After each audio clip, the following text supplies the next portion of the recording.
Biden yesterday, feeling his oats, feeling really good, doing a bunch of I told you so here. Yeah. The big question I think coming out of here, and as you can see this, does this mean that Biden is the presumptive nominee for 2024? And I think the obvious answer to that is yes. Yep. The question then is how party insiders feel about that, and then also how the party base feels about that, and what mechanisms they have to express those feelings over the next couple of years. So from a Republican perspective, from the right, how happy are they that they might be running against Joe Biden, or are they like starting to doubt themselves and their political gut, thinking like, wait, I thought Brandon was going to be a pushover, and we couldn't even, like, it's Thursday and we don't even have the House locked down yet.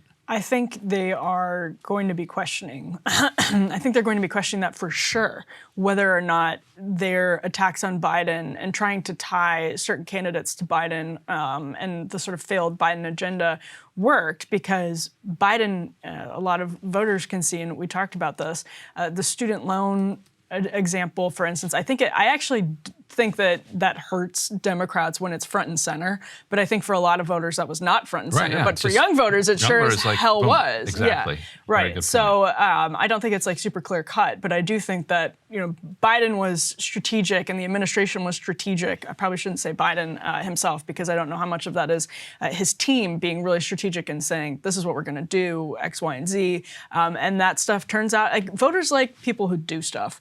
And I understand that the Inflation Reduction Act and a lot of the big spending, like personally, I think that's absolutely contributing to inflation. I think the poor handling of the war is contributing to inflation, and I think this hostility to American energy has caused inflation. But Republicans obviously did not make that case clearly enough in certain places, like Arizona. I mean, just if you can't make that case with an unpopular incumbent president and a fairly bad economy in Arizona, to the extent where it's a clear-cut sort of, if you can't do that, you have to start asking questions. Yeah, and if the inflation numbers today mean that the tightening begins to end from the Fed, the possibility of a recession in 23, 24 goes way down. That's the Republicans' best chance.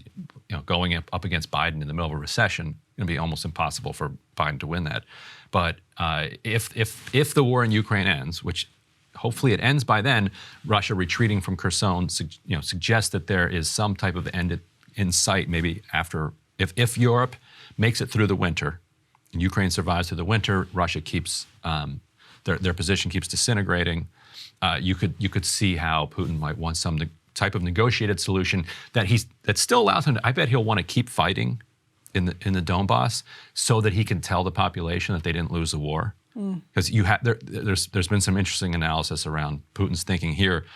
He can't say that they lost, just like the way that the United States never wants to lose. Like, we declare victory and we leave. So he needs to find a way to declare victory and leave. One way would be that he'll keep propping up some insurgency and just keep throwing bodies. Like, it's the most cynical, diabolical thing. But I could see an end to that, which means the economy globally, could be in a smoother situation over the next couple of years. But I think what Biden is so excited about, he considers himself lunch pail Joe, middle class Joe. Amtrak Joe. So let's throw up this next element from really a Sella Joe. From More Perfect Union. Democrats and the working class. So, okay, start with this. They make the point, working people's issues are winning issues. Nebraska raised the minimum wage. D.C. ended the tipped wage. Arizona cracked down on medical debt. Illinois protected workers' rights. South Dakota expanded Medicaid. Missouri, Maryland legalized weed. Vermont, California, Michigan, Kentucky all protected abortion. More Perfect Union also pulled out some of the exit polling data. 52% of households, and this might surprise people, 52% of households with income under $50,000 supported Democrats.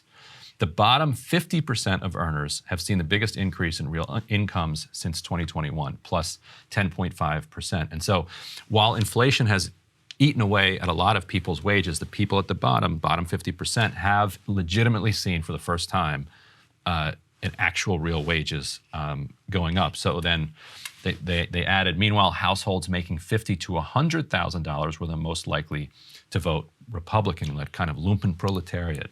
The middle 40% of earners have seen their real income stagnate. So those people materially have been hurt the most by inflation and haven't, they spend more. So that actually means that they're hurt more by inflation. When you spend less, just basic math, it's going to hurt less.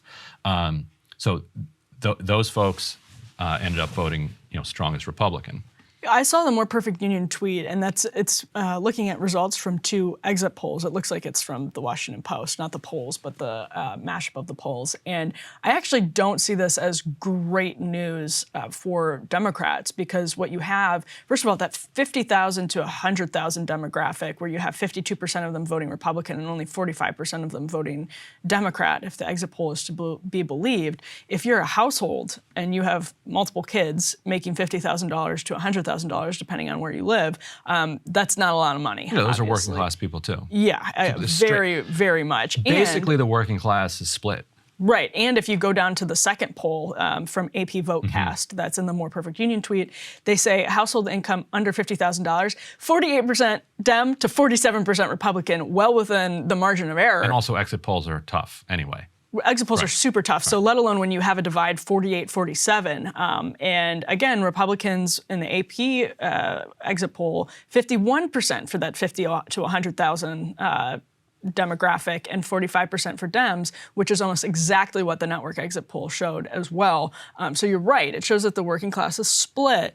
And I think that's really, I don't know. I mean, historical trends I'd love to see, but that's for Republicans. That needs to be a wake-up call that you need to have a clear message on the economy. That's not just Joe Biden sucks, and that's not just Democrats are big spenders. You have to have something to offer people. And to your point about the right to work fight, that actually is really interesting. So Orrin Cass over at American Compass tweeted, "The political realignment continues apace. The opportunity to translate a multi-ethnic working class conservatism into a durable governing majority is just sitting there staring at everyone. But while Trump spurred a working class realignment, he does not offer a formula for conservatives to capitalize on it." I think that's absolutely true. There's nothing on the table from Republicans right now. We saw Tom Cotton introduce a bill to increase the minimum wage in the Senate. It went absolutely nowhere. Right. It was castigated for forwarding that. Right. You've got some of these Republicans who are like, look, we're going to appeal to the working class's cultural grievances. Legitimate and then cultural grievances. as we have them in, then we're going to win them over with minimum wage increases. We're going to shed a lot of that Reaganite kind of like right-wing stuff, and we're going to actually take care of them both materially and then culturally. But right, if all you can do is appeal to half of them culturally, and then you don't even give them anything, then I think you get to a place where voters get frustrated with Trump no longer on the ballot.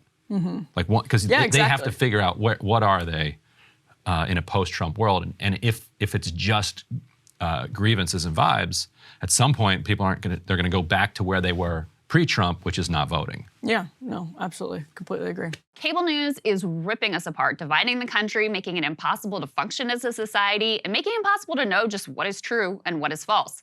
But the good news is they are failing and they know it. That is why we're building something new, a new mainstream, a healthier one, something more trustworthy, something that we are going to need in one of the most pivotal times in American history. We are building up here for the midterms, for the upcoming presidential election, but we need your help. So if you can help us out by becoming a premium member today at breakingpoints.com, we're trying to change America for the better and the entire world. So what are you waiting for, guys? Go to breakingpoints.com and sign up and help us build a new mainstream.